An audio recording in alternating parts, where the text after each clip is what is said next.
Kumpiyansa rin si Pangulong Ferdinand Marcos Jr. na makakabuo ang gobyerno ng isang malinis at maayos sa 2026 national budget.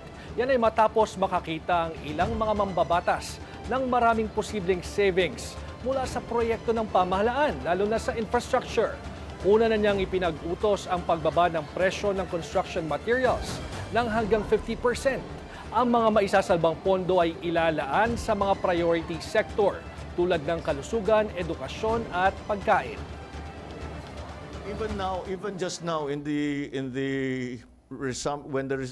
upon resumption of the budget hearings, marami na nakita in both houses, in both the House of Representatives and the Senate, na magkakaroon pa tayo ng savings. So I think it will be we will be able to show that it is in fact possible to write a good, clean budget. Nakatakda na rin i-livestream ng Kongreso ang kanilang bicameral meetings para maiwasan ang questionable insertions at deals.